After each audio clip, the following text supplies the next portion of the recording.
Hydrogen burns with oxygen and provides us energy. But there is one more way hydrogen acts as a source of energy. Yes, two nuclei of hydrogen isotopes can combine to form a more stable nucleus, and thus energy is released. Let's discuss this in detail.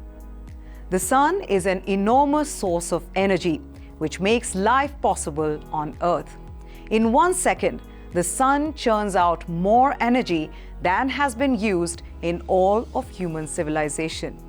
The generation of such a huge amount of energy by the sun remained a mystery for long.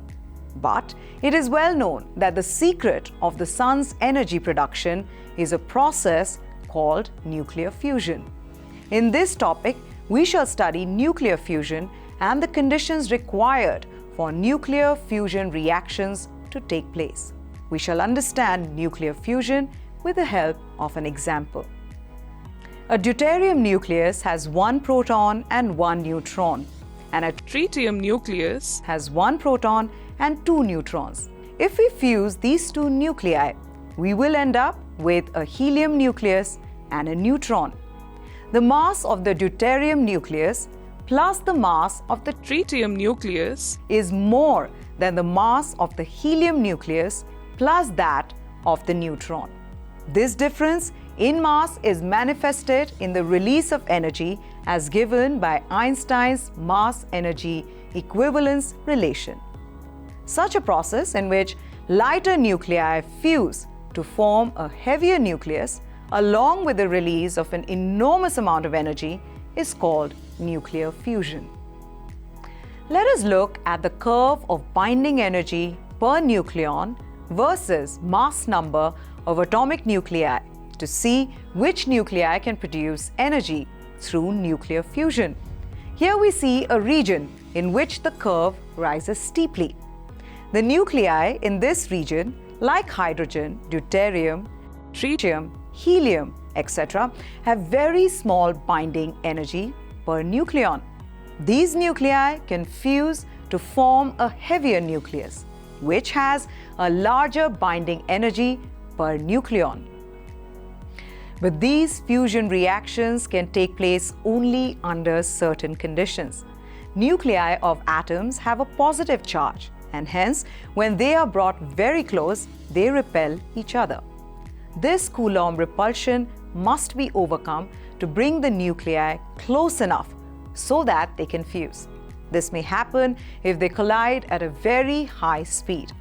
To reach these speeds, the temperature has to be extremely high, of the order of 10 raised to 7 Kelvin.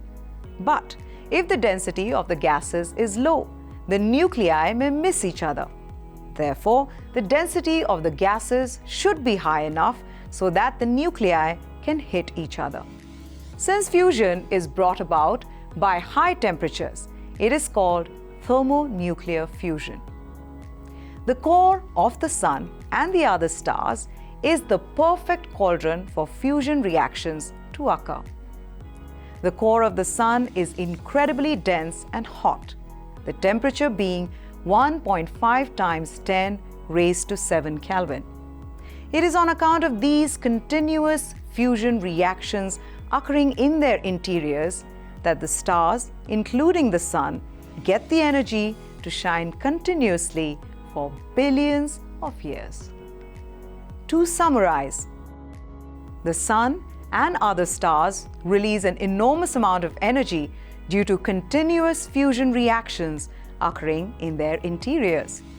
Nuclear fusion is a process in which lighter nuclei fuse to form heavier nuclei along with the release of enormous amounts of energy. For fusion reactions to occur, the temperature and the density of the gases should be extremely high. Hydrogen fuels the sun. Atomic bombs based on hydrogen and fusion are one of the most lethal weapons on the planet. But do you know that the atomic bombs that were used in World War II against Japan got their energy from nuclear fission? The bombs were called Little Man and Fat Boy. Let's discuss what these two atomic bombs were made of and how they produced so much energy. Keep imbibing. We believe in you.